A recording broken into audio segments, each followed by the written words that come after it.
সময়টা ছিল শীতকাল। লালু এবং আমি গ্রামবাসীদের সাথে যোগ দেওয়ার সিদ্ধান্ত নিলাম, যারা মধু সংগ্রহ করতে সুন্দরবনের জঙ্গলে যাচ্ছিল। আমরা ভেবেছিলাম এটা একটা মজার অ্যাডভেঞ্চার হবে। আমাদের জন্য কি ভয়াবহতা অপেক্ষা করছিল তা আমাদের ধারণা ছিল না। রামু, তাড়াতাড়ি পা চালা রে। আরে ভবেশ, আজকে কোন দিকটাতে যাবি? আরে ষষ্ঠীদা, ওই দক্ষিণ দিকটাতে চলো না। হ্যাঁ, চ চ, বাড়িতে ফিরে আজকে একটু ঘুম দেওয়া যাবে খুনি। সেই বেশ খাসা কথা বলেছো। আরে এই ছেলেরা, তোরা এত পেছনে কেন রে? আরে শিগগির হাট। হ্যাঁ, এই তো আসছি আসছি। ছোটবেলা থেকেই লালু আমার সবচেয়ে ভালো বন্ধু। আমরা যেখানেই যাই দুজনে একসাথেই যাই।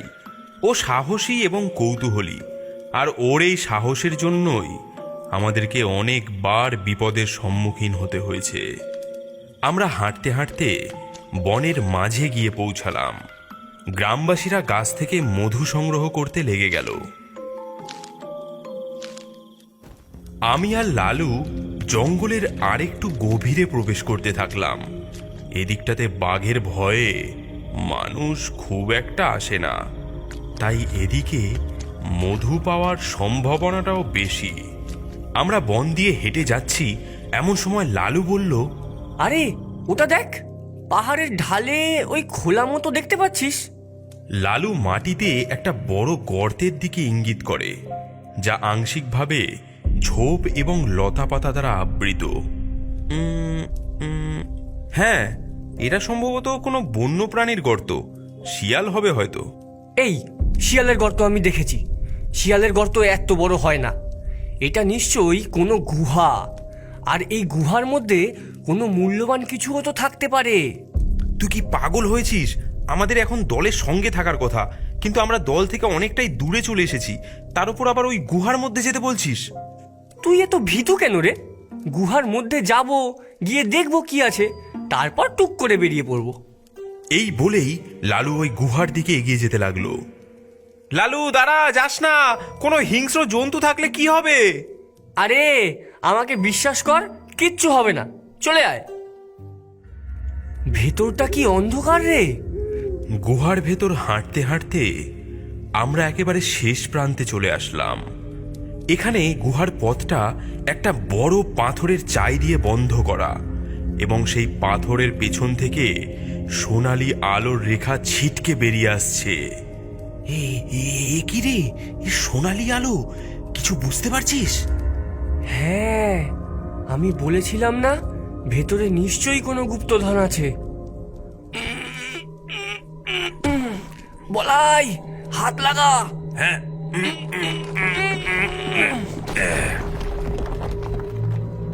ভেতরে তো সাপও থাকতে পারে রে। ভেতরে কি আছে সেটা দেখার একমাত্র উপায় আমাদের ভেতরে প্রবেশ করা। মশালটা জ্বালিয়ে নে বলাই, আর আমার পেছন পেছন আয়। এটাই ছিল আমাদের জীবনের সবচেয়ে বড় ভুল। আমাদের কখনোই ওই গুহাতে প্রবেশ করা উচিত হয়নি। ভেতরে কি ছিল তা আমাদের কখনোই দেখা উচিত হয়নি। আমাদের কখনোই মূর্তি ও তার অনুগামীদের বিরক্ত করা উচিত হয়নি। এরপর আমি আর লালু একটা বড় গুহায় প্রবেশ করলাম।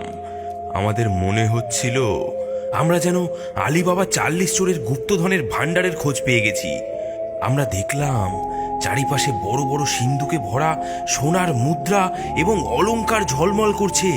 কত বড় বড় দানবের মতো জীবের সোনার মূর্তি। গুহার মাঝে একটি পাথরের বেদির উপর একটি ভীষণ বিশ্রী এবং কুৎসিত মূর্তি।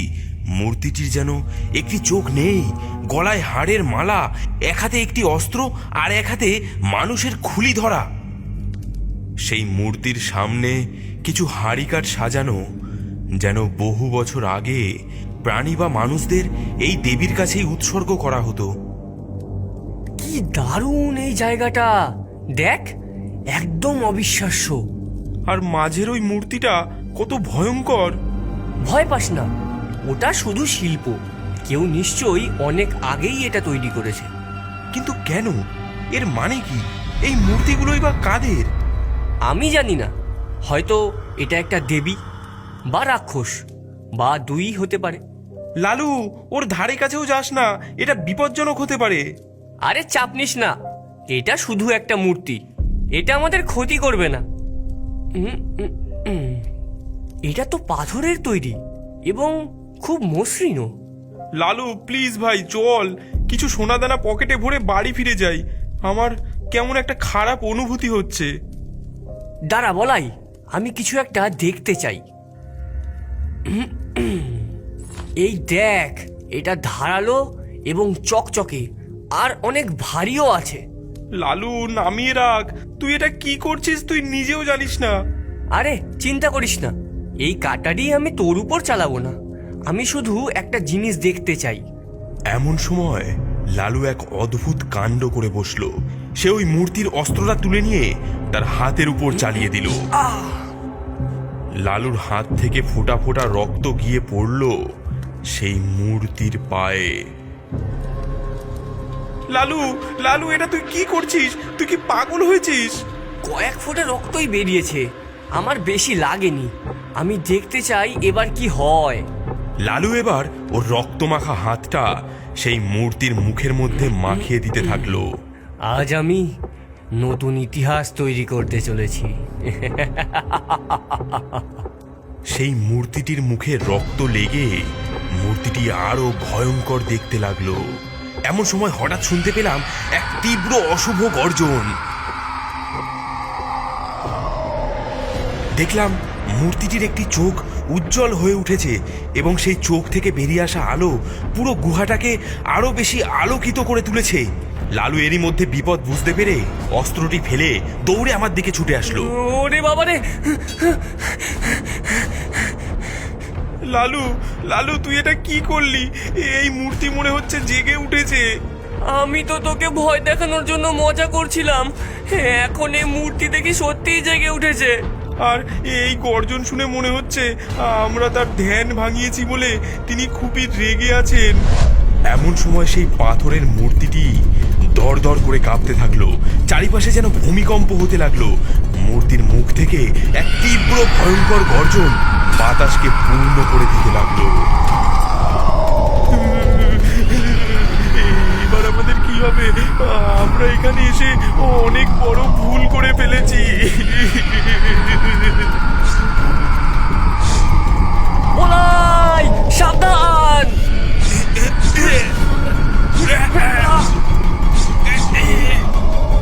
পালা লালু পালা, নয়তো মরতে হবে। কোথায় কোথায় পালাবো?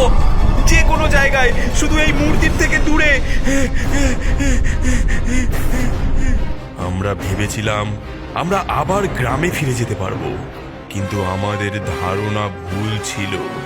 আমরা গুহার মুখে পৌঁছে দেখি যেই পাথরের চাইটা সরিয়ে আমরা প্রবেশ করেছিলাম সেটা আবার বন্ধ হয়ে গিয়েছে, এবং গুহার প্রবেশ করার সময় যেই দানবের মূর্তিগুলো দেখেছিলাম সেগুলো এখন জীবিত হয়ে আমাদের পথ রুদ্ধ করে দাঁড়িয়ে আছে।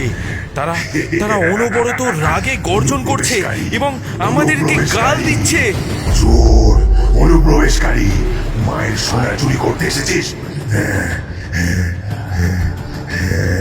আমাদের মায়ের অলংকার নিতে এসেছিস? বলি দেবো তোদের, বলি।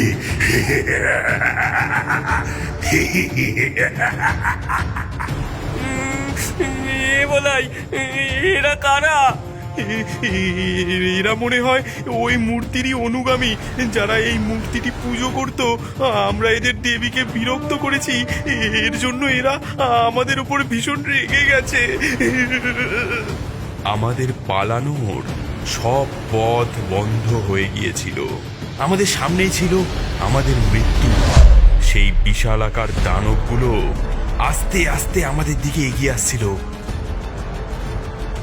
এমন সময় আরেকটি চিৎকার শুনতে পেলাম, কিন্তু এই গলাটা আমাদের চেনা। বলাই লালু, তোদের আর কোনো ভয় নেই, আমি চলে এসেছি। ইনি আমার বাবার বন্ধু ষষ্ঠী কাকা। মধু খুঁজতে ইনিও আমাদের সঙ্গে এসেছিলেন। বলাই লালু, শিগগির শিগগির এদিকে চলে আয়, এদিকে বেরোনোর আরেকটা পথ আছে। এদিকে এদিকে।